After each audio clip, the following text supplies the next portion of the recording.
Hey, good morning, folks. I'm Live Chief Meteorologist Mark Torregrossa here with the MLive morning weather update. A lot going on in weather, a lot here in Michigan, and of course, we're going to take a look at what's going on in Florida. A lot of folks have interest in that area. Maybe you go there for the winter, or your family and friends have moved there over the years. Maybe you have a house there, just like we do at what appears to be ground zero, the Inglewood Rotunda West area. So let's get into it. First off, here, I had to dig out the long sleeve flannelish shirt this morning, and we do have a freeze warning in effect. That's the blue area, about the northern half, let's call it, of lower Michigan from about Clare northward. Looking for temperatures to drop by tomorrow morning to about 28, 30 degrees or so. Hey, Dave Brooks from Monroe, good morning. And Teresa Stopyak in Tallahassee right now. Hey, good morning to you. At least you're out of the path of the storm, it appears, right now. So the brownish area, that is a frost advisory stretching from Bay City through Midland and then stretches on southwest toward the Grand Rapids area. So remember, yesterday I wrote about if you have certain plants out in the garden that you want to keep going, it probably would pay to protect those, because it looks like we don't have another frost in our forecast until about 10 days out or so. Hey, Jane Logston, thank you. Kelly Clark has family in Port Charlotte, Florida, very worried. Okay, we'll get to that too. So, first off, frost advisory and the freeze warning for tonight.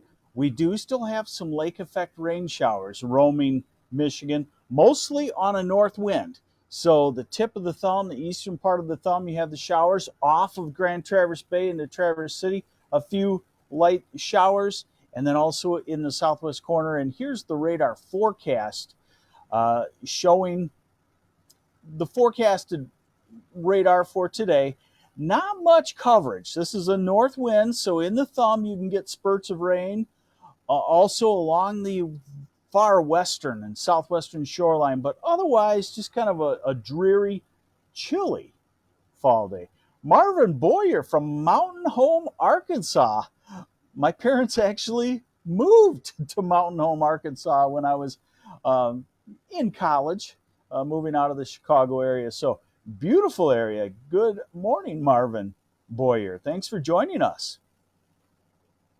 All right, so now what we're going to look at is, first off, we're going to look at our weather and the forecast going out into the future, and then we're going to get into the hurricane. We'll check that out for you.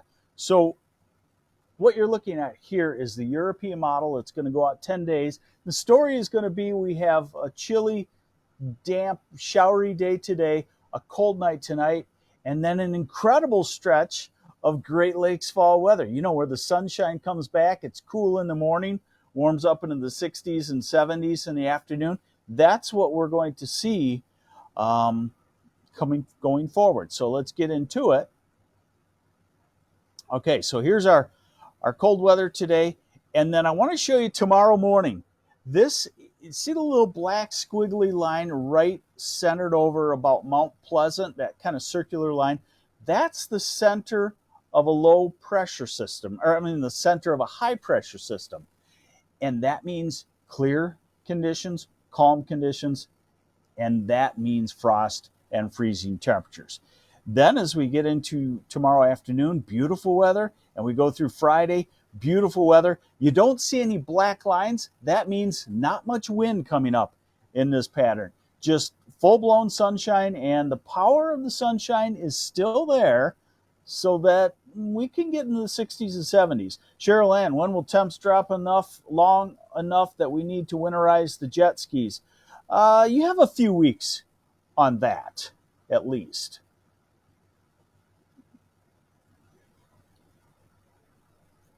So then we're into the weekend. That's Saturday. This is Sunday. Looks beautiful. This is Monday. This is Tuesday of next week.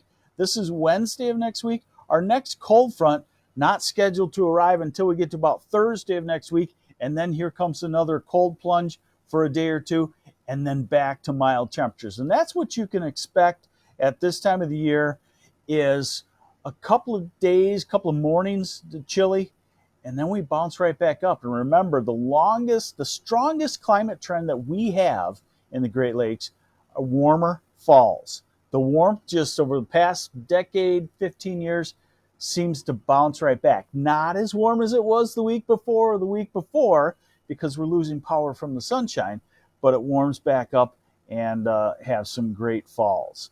All right, so high temperatures today, only in the 50s. Tomorrow, looking at the low 60s. Friday into the mid 60s. Saturday, mid to upper 60s. Sunday, 60s. Monday, 60s. Tuesday, well into the 60s. Wednesday, maybe near 70. And then the cold front would come in. So we're not talking warm temperatures like get out your swimsuit, but we're talking very comfortable weather. Low temperatures tomorrow morning, down into the 30s. And again, I think this could be a touch warm. So you see 39 in Grand Rapids. Official forecast is 35 and some frost. Then you get up to the center part of the state where it says 37. I would say you're 32, 33-ish. And it's a hard frost, a long-lasting frost. So cover the stuff up. Remember, your tomatoes, they go bad pretty quickly when they're frozen. Turn into mush. All you can use them for is in something cooked, like spaghetti sauce, something like that, or tomato soup. Peppers go bad pretty fast. Summer squash turns to nothing. A basil. If you have basil, I've got 6 nice big plants of basil out there. I'm going to cut those down now because they're pretty much done growing. And those will freeze real quickly at 33, 34 degrees. They'll turn to mush too. They're not ruined if you don't get a chance to do those today. Just get them inside, start them drying, and you still have the basil aroma. You still have the oils, whatnot. All right, here we go. There it is.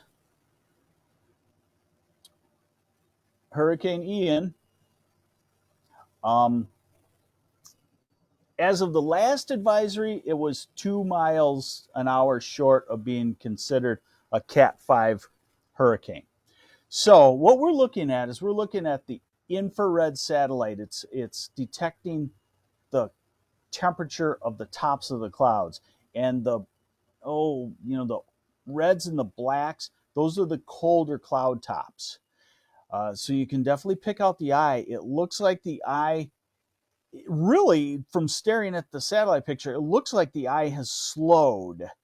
And it's hard to tell if it's making a turn toward the north. Certainly does not appear to be making a turn toward the east. The area you're looking at there is Inglewood, Venice, Rotunda West, Port Charlotte, Punta Gorda, Fort Myers. All right, so let's get the latest forecast. What I'm using here is the interactive map from the National Hurricane Center. So this is the official forecast, but I like it because we can zoom in. When we look at that bigger map, you don't really see the details, and now it's all about the details. Let's see. Shannon Grahams have family in Sarasota. They are staying. Okay, so let's get to it. So what you're seeing is the black line is the official track center, okay? And it comes on shore, what we call the Cape Hayes Peninsula down there. Gasparilla Island, Inglewood, Rotunda West, Port Charlotte. South of that is where the biggest storm surge is, and now they're predicting, they've upped the storm surge prediction to 16 feet in places. That means solid water. Average guy, 6 foot tall, that's 2.5 guys tall. Okay, so that is the official forecast, and anywhere, what they're saying is in this cone of uncertainty is that there's still a chance where that eye would make landfall anywhere in that cone of uncertainty, from Fort Myers up to, let me see, up to near Sarasota, the Venice area. So let me hit this for you. This gives us a little blow up of what they forecast, and hopefully you can see that. Yes, you can. So what they're saying is Hurricane Ian, that little black dot is where they forecast the eye at 2 p.m. And they're saying maximum wind 155 miles an hour, wind gusts 190. That would actually be, in our Michigan terms, that would be really an F4 tornado strength. So, yes, we'll be watching this very closely.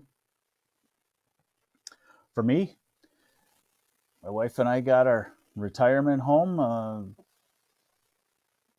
It's in Rotunda West. It's right at what appears to be ground zero. I had hurricane impact resistant windows put in a week or two ago. I've got metal storm, what we call storm panels, up on the sliding windows by the pool. It is what it is. We have a gable roof, which is the weakest type of roof because it has a broad side, and so wind direction will make all the difference for us. And all we're doing right now is I'm talking to a lot of friends that we met down there. A lot of people from Michigan live down in that Rotunda West, Inglewood, Venice area. Have retired down there.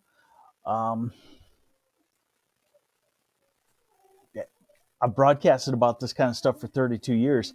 Now I'm living it. Obviously, I'm here in Michigan, but we'll see. Maybe I'll show you some pictures of what it looked like a couple of days ago, and I don't really know how much of it will be standing once we get done. Most of them are block homes. Ours is a block home, so it can't totally blow down. I don't think we'll have the 16-foot storm surge where we're at. If we could keep an east wind, Inglewood, Rotunda West, then it'll be a less storm surge. Hey, thank you, Judy Boomer. We appreciate it very much. Cindy Grossman, appreciate that very much. So anybody in Florida that if you're watching right now, God bless you.